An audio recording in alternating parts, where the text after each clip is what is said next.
So, officials, as we get into the playoffs for this year, we wanted to just do a very short video. We'll probably attach this to a video we did last year that reminds you of all the critical things around the mechanics, switching sidelines, points of emphasis, and all of those things. Those things pretty much stayed the same this year. The only additional thing we want to make sure we remind you of and want you to be aware of as you approach the playoffs is the new mechanic for 2024 around the line to gain. So hear me clearly on this. On third and fourth down, when the line to gain is 3 yards or less from the line of scrimmage, it's third down or it's fourth down. And I'm not talking about a punt on fourth down. You do your regular punt mechanics. This is a regular scrimmage play. Third or fourth down, when the line to gain is 3 yards or less from the line of scrimmage, we need both wings, head line judge and line judge, go to the line to gain immediately. We want to make sure we're getting that view. We've had a lot of instances this year where us being on that line to gain really helped us in making a determination on whether or not the line to gain was reached. All your other responsibilities stay the same. Okay. Line judge still rules on the direction of the laterals and all of those things. If for some reason on a third or less on third or fourth down on a scrimmage play, the players decide to run a play directly at you, safety first, get out of the way. Don't worry about necessarily whether linemen are down the field. I think you can still rule on those things. So don't get in your head about this new mechanic. You've been doing it all season. We just want to make it as a point of emphasis now as we head into the playoffs that we want you doing this new mechanics. Third or fourth down, line to gain is 3 yards or less from the line of scrimmage on a regular scrimmage play. Both wings, head line judge and line judge, will go to the line to gain. Feels a lot like goal line mechanics, okay? So let's not overthink it. If you have any questions, reach out to David and I, and we'll be happy to help and talk you through any scenarios. Thanks, everyone. Let's talk about some of the problem areas. Ball watching. I think that's one of the biggest things we even have in every free kick that we have. Everybody's watching the ball, not looking at the area you're supposed to be looking at. Poor positioning and movement after the kick. You know, where are we moving to? What are we looking at? All those things you need to be reviewing your manual, talk about your crews, you know, who has the ball. You know, a 7-man crew, no more than 2 people should be looking at the ball at one time. That's 5 people that should have off-ball coverage and be looking at other things. So we need to make sure we're looking at where we're supposed to be and not just watching the ball. Like this says, majority of officials in crew of 7 have no responsibility specifically for the runner after the return has begun. So you should be looking off the ball or ahead of the runner depending on your position. You got to know your keys. The referee, you have the goal line in tandem with the wings. Loose balls or catches near the goal line require good pregame discussion. Did the loose ball or caught ball break the plane of the goal line?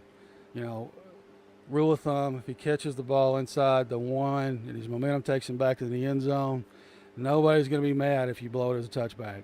You know, a lot of worse things can happen. If he's right there catching the ball at the goal line and, you know, possession of the end of the kick is in doubt, make it a touchback if you can. You know, loose ball at the goal line. Remember, if it's still a kick, if it's a muff and it goes in the end zone, it's a touchback. Ball is dead. You know, concentrate on the blocks ahead of the runner, near the runner. If he goes inside, your primary responsibility for illegal blocks. Those secondary blocks, referees, that's what you're looking for. Secondary blocks. Bag judge and umpire, these positions are critical to detecting illegal blocks ahead of the runner. Once we break it in, once you bust it in after that ball is kicked, remember, you got to bust it in. There's no walking. You know, bust it in, go get to your position, set up, and then work back from there. You're busting in between the hash marks and the numbers. Don't walk out there. I saw a lot of walking last year in 7-man crews, especially by the umpires. Know your initial position. You're on the same side. It's not like in 6-man where you know the umpire switches sides. He's on the visitor side or off the press box side every time, and the back judge is on the press box side every time. Field judge, side judge, move down your sidelines no more than 10 yards. You're in perfect position to see the contact with points between the kicking and receiving teams. Those initial blocks, low blocks, grabs and pull downs, let the play progress. see what happens. Stay with your keys. Uh, Remember, we're talking about zones this year. You know, stay with those blocks in your zone, and then when the ball comes your way, you're working back just like a regular play. You know, you do not have the spot until it's inside the 2 yard line going forward. So, you know, back judge and headline judge, initial position is the goal line, or at the pile line. If it comes to your corner, make sure that you're in a position where you can tell if it's touchback or if it's kick out of bounds. Make sure if it's kick out of bounds, you're dropping your flag at the spot. If you come up to it, if you have to, that's a good discussion between you and your field judge, side judge. You know, if it's a free kick out of bounds, if it goes to the 35-yard line, let the field judge, side judge come up there and drop their flag. There's no reason for you to run 35 yards to drop a flag. Goal line position, responsible treating, but off the ball officiating, not in your area. If we have if it's a lot of times, if it goes up one side, the off ball guy is going to have a better spot, especially if there's a big pile up at the sideline. So off ball, getting that spot, working with your partner and pregame talking about this. You know, just like in a regular scrimmage play, you may have a better spot than he has. He should be looking at you, especially if there's a big pile up in this area and he has to get back out of the way. Be prepared for a fair catch, but do not have a quick whistle. Please do not have a quick whistle on any free kick or any play during the game. When the runner's on your side of the field, you have starting the clock. You and the referee, if it's on in between you and the referee, you want the clock. Remember, you have the runner all the way to the 2-yard line, and then the field judge, side judge take it. When it's on the opposite side, observe the blocks and back of the play. The guys with the brick in the hand, look for that. You know, don't stop officiating just because the play you're in off-ball coverage. Again, independent study, casebook plays, preseason guide. I should say 2020. Rule 6 in the rule book covers free kicks. Ratings, if you have the ratings manual, chapter on kicking game is key for review for fouls and stuff like that. You know, review onside kick and scoring free kick mechanics. We're not going to go into that depth in this video, but those are key to know what your mechanics are. All right, let's look at a couple of videos. Here you see your initial positioning. This is the home sides. This is the back judge, umpire, side judge, field judge, R's restraining line, K's restraining line.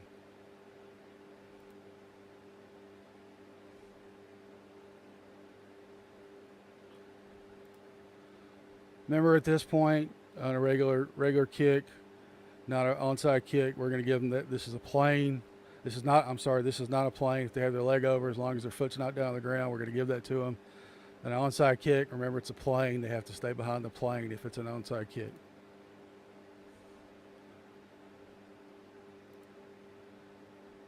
Here, the referee and the official on this side should be winding the clock. This guy's got off-ball coverage. We're in our zone coverage. This field judge right here, he's in perfect position. He's taking these first line blocks here. The side judge on the other side's got off-ball coverage and these blocks right here.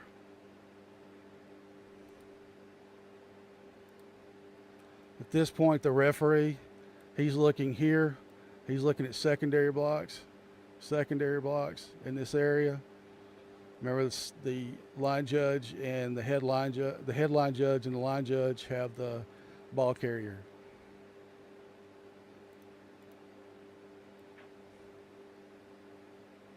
Good coverage here. Go in, get the spot, work with each other. Let's look at it from the end zone view. We're in good position here on the line. Good position, everything here looks good.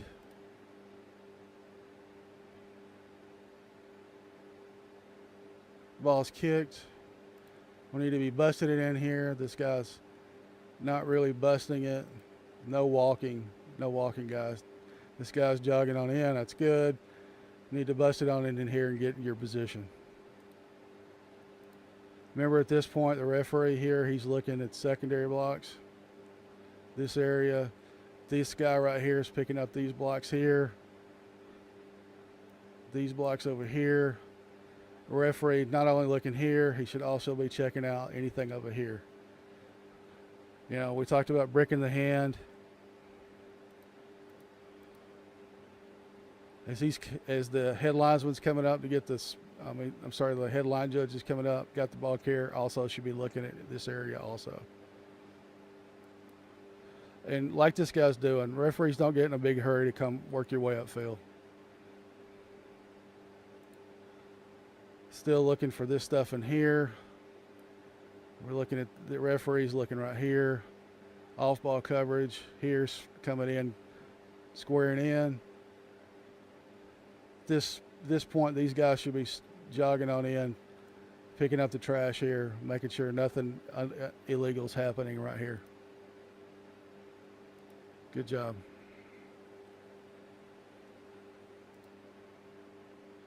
All right, let's talk about scrimmage kicks. Problem areas of scrimmage kicks with Pro 7. Back judge positioning, cushioning because the nearest of position. Cushioning is key for the back judges. Keep that 5-yard cushion. Don't let them pin you up against the sidelines. We'll look at some video here in a second. Excessive referee width and depth. We'll talk about the position of the referee here in just a second. Initial position of the referee, kicking leg side, wide as the tight end, 3 yards deeper than the kicker. I mean, that says it all right there. What you need to be looking at, where you need to be looking. We'll look at video here in just a second. Umpire depth approximately 10 yards. That's your pre-snap keys. There's the middle 3. Make sure you're looking for numbers. You know, if number 38's lined up at guard and we have a snap over the head and he runs around and he throws the ball downfield, number 38 catches it, we need to make sure that we know that number 38 lined up at guard and we have a foul. So, you know, numbering restrictions are not in effect on scrimmage kick plays. Make sure that we know who's lined up where. Wings, standard position, hold the ball, hold the spot, hold the goal, hold the line of scrimmage until the ball has kicked and cleared the line of scrimmage. We're going to work our way downfield a few yards, maybe 7 or 8 yards downfield, and then work our way back. Remember, the field judge and side judge have the spot all the way to the 2-yard line. Primary responsibility for field judge and side judge. Gunners on your side, kicked away from your side, look for action blocks around the receiver. Kick to your side, take over coverage as a runner as it begins in advance. Remember, you have the spot all the way down to the 2-yard line. Bag judge, have a beanbag ready to mark spot at the end of the kick. Maintain a 15-yard, 45-degree angle to the deepest receiver, 5-yard cushion. You know, I saw a lot last year where we're way too close. When the ball is snapped from the 40 in, field judge, back judge, and side judge in this positions are the goal line. All right, let's look at some video. All right, let's look at some initial positioning here. Referee's about 3 yards deeper than the kicker. He's wide enough. He's probably a little wider than the tight end, but that's okay. We'll go with that because they really don't have a tight end here, and they're up close. So it's actually, if it's a regular scrimmage play, it's probably as wide as a tight end would be. So that's fine. He wants to be able to look. He should be able to see the kicker where he's going to kick the ball, which is probably 2 yards in front of where he's at. He needs to be able to see the upbacks here, and he needs to be able to see the ball snapped. So he's in a good position right here to see all of these things. Line judge and headline judge, line of scrimmage. Line of scrimmage. We're going to hold this until the ball's kicked and the ball has cleared the scrimmage line. Umpire 10 yards deep. He's looking here. He wants to stay here until everybody clears him. So he's looking here. He's looking for numbers. In case we have a breakout play, he knows what the numbers are. He knows who the eligible receivers are. He's going to be key in that right there. Headline judge and line judge, make sure you know who the eligible receivers are on a scrimmage kick play. So we'll go ahead and go through this. Make sure everybody's set for a second before they snap the ball. Good position. Notice that the referee does not move. There is no reason for him to move. He's in great position. He does not move here. This is good. Ball is kicked. As soon as the ball is kicked, he needs to move. Let's go back here. As soon as the ball is kicked, he needs to work his way to where the kick was kicked. Why does he do that? Because he moves in that position, he picks up the flight of the ball and sees if it's going to go out of bounds. If it's going to go out of bounds, he raises his hands over his head and he's going to give the spot to where the field judge or side judge is going to stop. Once he tracks that flight, knows it's not going to go out of bounds, and his attention immediately goes to the action around him. Here, anything here. Any player, keeps all the players in front of him. He works his way downfield with all the players in front of him. He lets nobody behind him. These guys right here, the ball is cleared. Moving downfield here. That's all they need to go. This guy right here is watching all these players in front of him until they clear him. He does not turn until these people clear him. These guys right here, maybe not these guys right here, but anybody coming towards him who is on the line of scrimmage, he's going to let them clear him before he moves. See, he's still got his back, still looking. That's really good. Then he turns late. Doesn't need to move downfield very much. Let the play happen in front of him. Pick up anything in front of him. Same time, the line judge and head line judge looking in this area right here for anybody with a brick in their hand going faster than everybody else, looking for blocks in case there's a return or whatever. They're in good position to pick up those blocks ahead of the runner. Let's go to the end zone view here.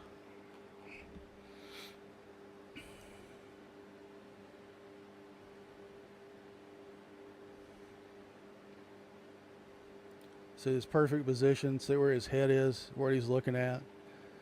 Looking in this area right here. All of this right here. Sees the snap. Sees the upbacks. Great position. Doesn't move. Watches the blocks. He's picking up this block right here. Umpire's looking here. He's looking here. He's looking at the action around the punter. All right, I'm going to hop in right here and talk about the deeps in this because there have been some changes to the mechanics manual in the past couple of years.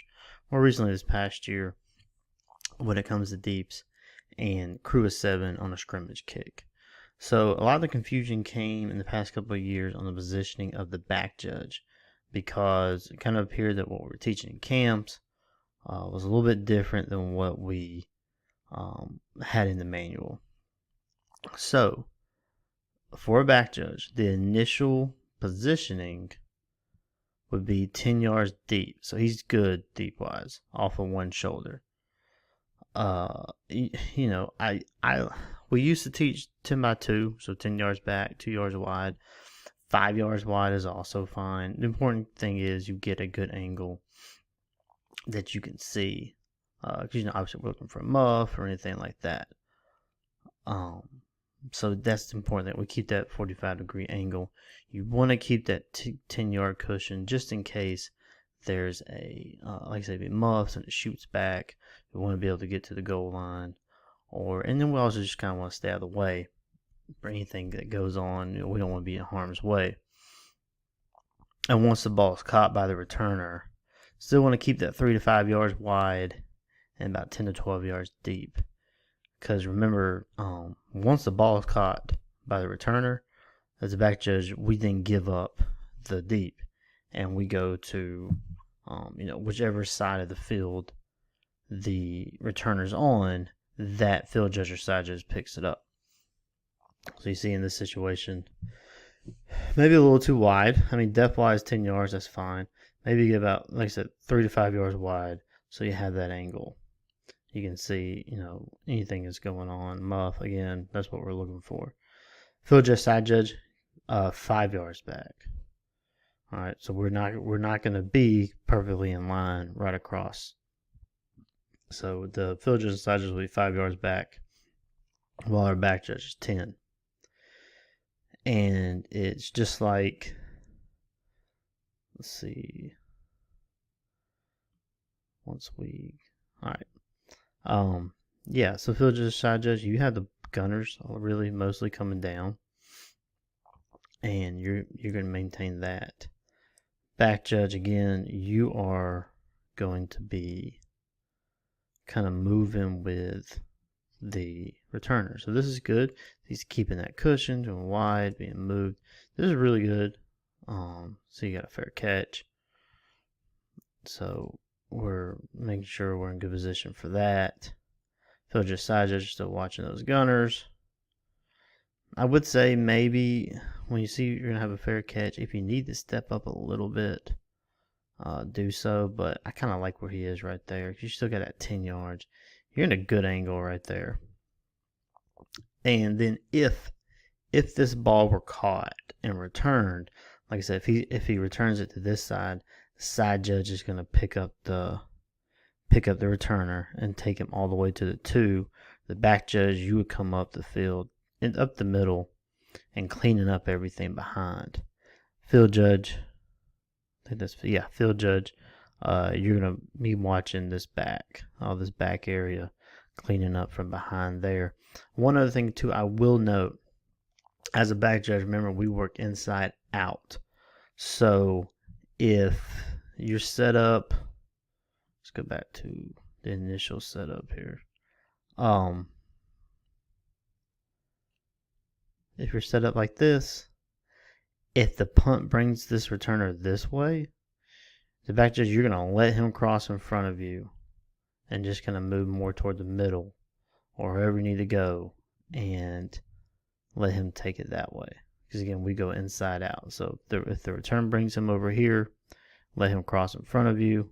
Still kind of maintain your cushion, your 45-degree angle, and work inside out.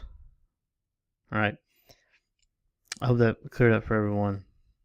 And remember, if you have any questions about mechanics or anything, feel free to email either me directly, evfoatraining@gmail.com, or you can email the GHSA football training email, which is just ghsafootballtraining@gmail.com. So remember those if you have any questions. I think the GHSA football training one is on this YouTube page. All right, back to James. Move up, get the spot, kill the play. All right, let's talk about goal line mechanics. See how we have the field broken up into zones here. Field judge, side judge, don't stand over the pylon. This is just a diagram. Goal line problem areas. Wings dropping to the goal line. We had a lot of uncovered goal lines with 7-man mechanics. Know when you're supposed to be at the goal line. Know when your initial positioning dictates from where the ball snapped that you go immediately to the goal line, or where you go. If there's a line to gain, when you go to the line of gain, all this is covered in the mechanics manual. Corners coverage has also been a problem area. We have people standing on the pylons or too close to the pylons. And the corners ain't on the goal line. Rev-free pre-snap position, reads, same as normal positioning. Not as much depth on goal line positions. You have the passer past the line of scrimmage and goal line mechanics. Wings, pre-snap keys, initial position, same as any play from scrimmage. It's the best practice to start deeper off the field, heels in the back of the white line. That's that 3-yard belt. Heels in the back of that 3-yard belt. Limit your movement. If you got a goal line, get to the goal line. If you're responsible for the goal line, inside the 7-yard line, in. So if we snap the ball from the 7 and they can get a first down inside the 7, we're going to go to that position immediately at snap. After that, we're going to get to the goal line. If it's set 1st and 7 to go, we got to be at the goal line. We got to get there. Field judge, side judge, remember goal line mechanics actually start at the 25-yard line. 25-yard line to the 7-yard line. Starting position is the goal line at the pylon. So inside the 7, we're going to be in the back.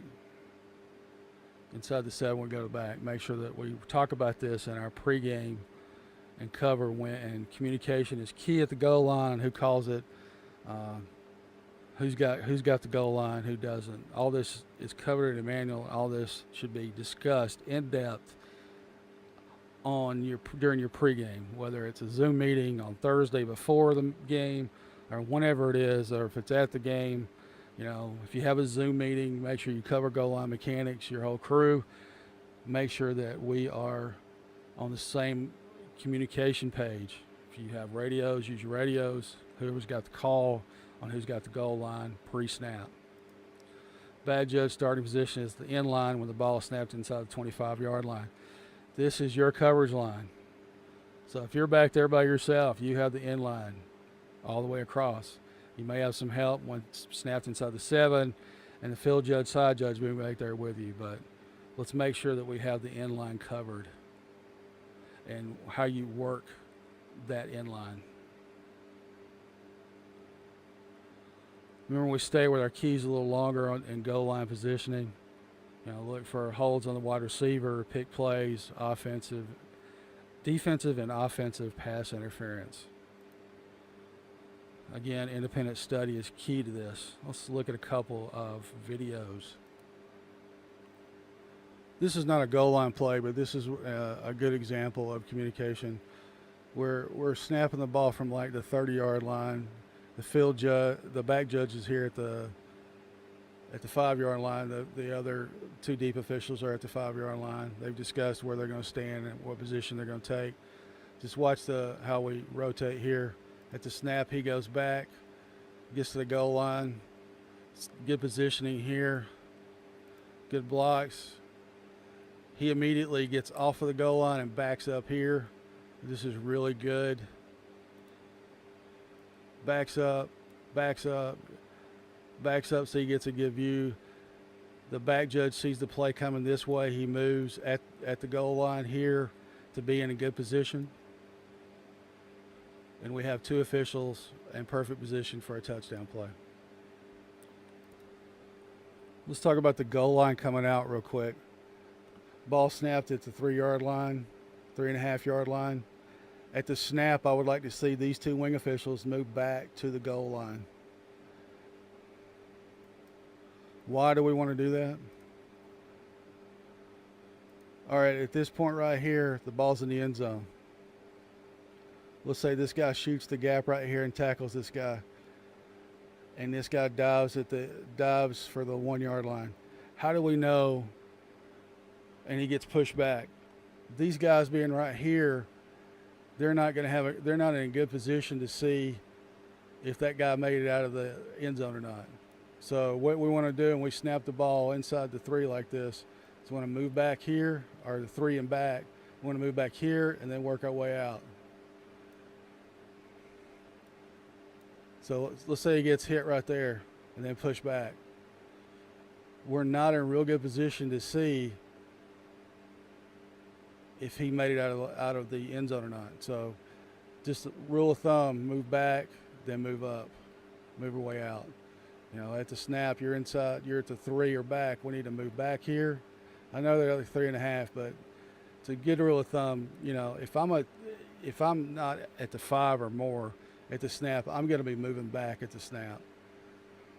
So just a rule of thumb here, we need to move back. And then as he moves out, we'll move up. Just, I hope you see my point here.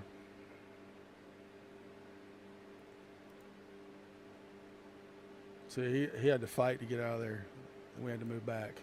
So if we're already at the goal line and then moving up, we're in a better position. All right, here we are in a goal line play. We're snapping the ball back to the 3-yard line. At the snap, this guy's going to go here. We're at the good position on the pile line. Remember, he's going to take whatever angle he needs. So if the play is to the inside, he's going to come over here.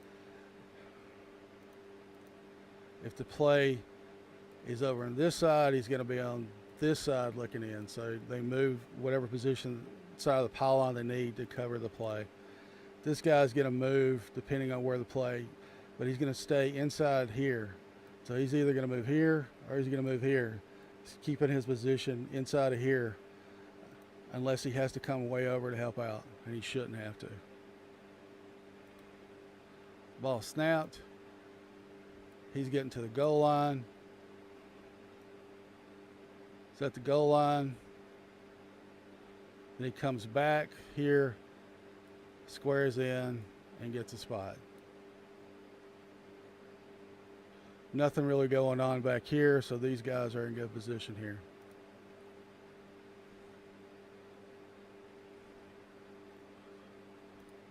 A little closer here for the umpire. Referee, same position he's normally in. This is in a great position here. They don't really have a tight end. He's a little outside where the tight end would be in a normal stance.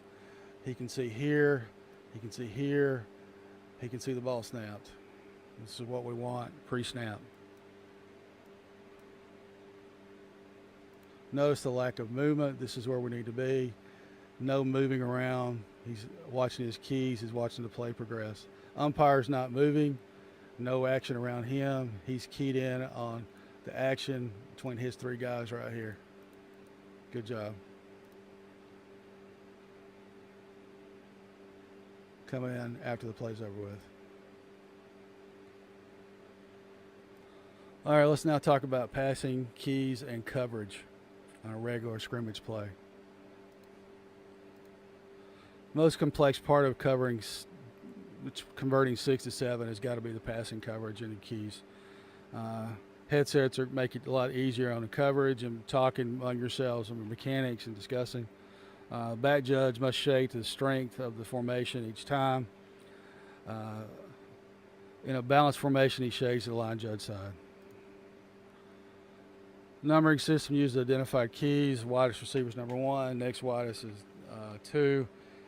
There's a number 3 receiver outside of tackle. He belongs to the back judge. Adjustments are made depending on the motion. It's a snapshot at the snap on where these guys are on who your key is. Remember that snapshot at the snap. And let the receivers declare whether they're on or off. Don't nitpick it. Just let them declare whether they're on or off. Do not assume same routes from previous plays. Know your adjustments. 3 receivers to one side at the snap. Number 3 receiver comes off the ball towards the wing or head on judge side. Switch to this receiver. He comes to your side at the snap. If number 3 receiver stays and blocks, the back judge switches to number 2 receiver, and the wing official will switch to the number 3 receiver if he stays in and blocks. Here's a good initial key, and like we said, if this guy stays in a block, we're going to switch.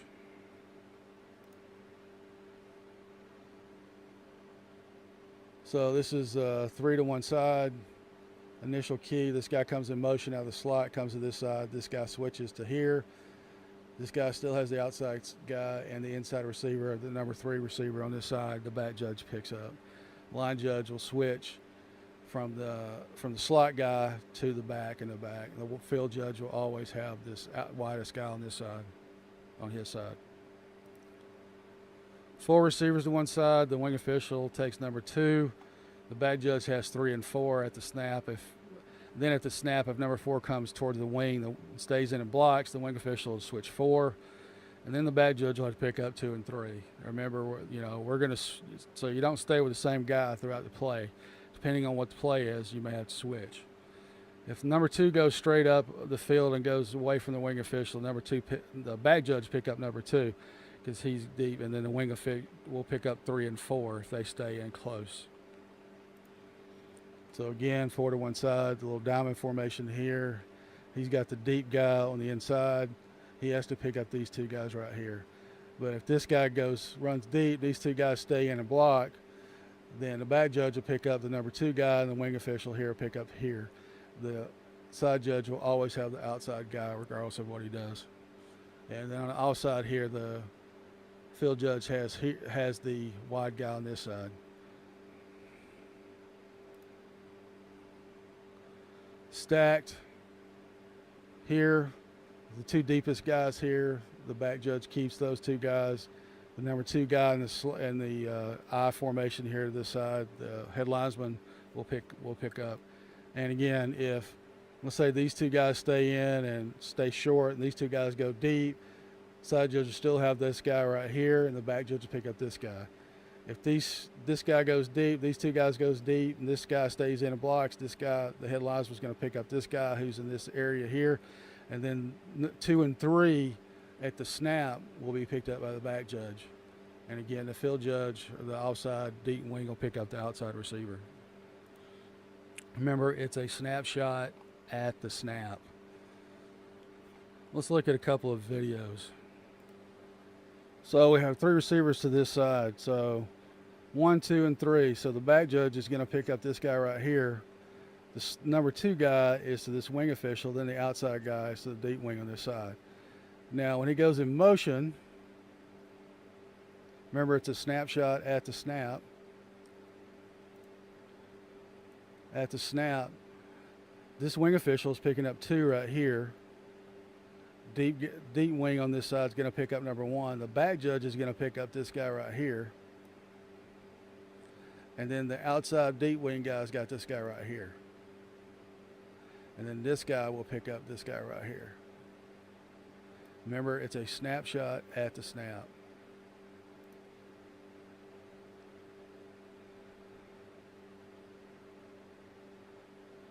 So this guy probably should be over here a little bit more towards the middle, because he should be shading open to this side, because he's got to pick up one of these receivers on this side, because he should really be over here. Then as motion takes him back this way, he should just turn and look at this guy right here. He's going to pick up this guy right here, right there. Inside guy, this guy right here. And this is his guy. So, snapshot at the snap. So we got a even formation, 2 receivers on each side. This is also a goal line position. So let's talk about who has who. Outside guy right here, this guy right here. Because it's to this side, this is more the strong side. The number 2 inside guy, this guy's got. Outside guy's got this guy right here. This wing official will pick up this guy. This wing official will pick up this guy.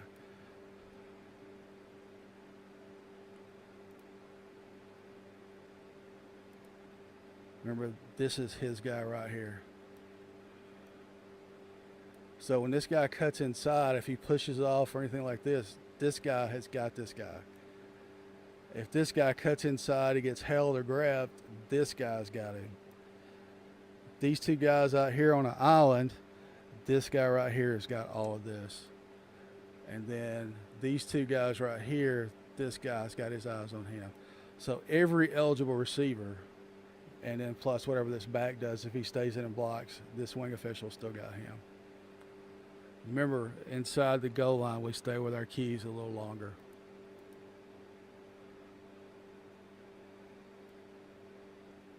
Is this guy holding this guy, blocking? Are they kind of holding up each other? Remember, this guy right here has got all this right here.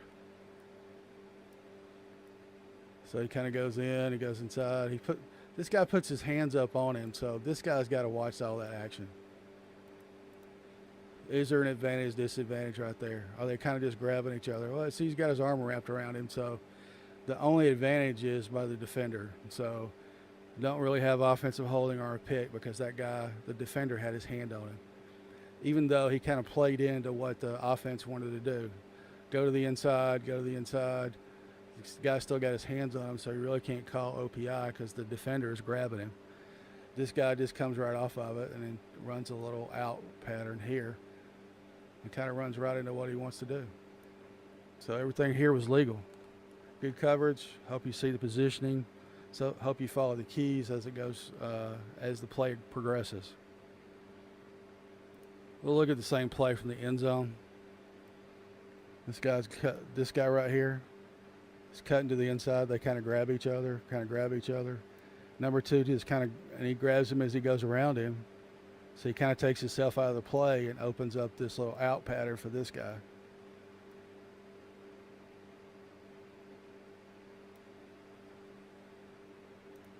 All right, we have trips to this side right here. Outside guy, that's his guy. Number 2 guy here. Back judge has got the number 3 guy right here. This wing official has this guy right here. And this wing official has this guy right here. All 5 eligible receivers have their pre-snap keys. Let's see how the play progresses. Number 2 guy stays short, so this guy's going to stay with him. This guy still got him. He's looking at action around him. This guy should be looking for holding or whatever as he makes his cut.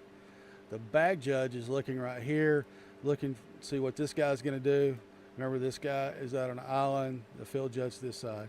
And this guy's correctly looking at whatever this back is doing here, blocking or whatever, and then off-ball coverage for anything illegal on this side. We'll see how the play progresses. So any action right here between these 2 guys right here is all on this deep wing. He's got this. This guy's correctly looking right here. This is the number 2 guy. The back judge is right here. When the ball is in the air, all right, and then the back judge picks up the ball flight, he can help out from the inside out here, and then the deep wing has got the the outside in look. So we got two pairs of eyes on this action when the ball is in the air.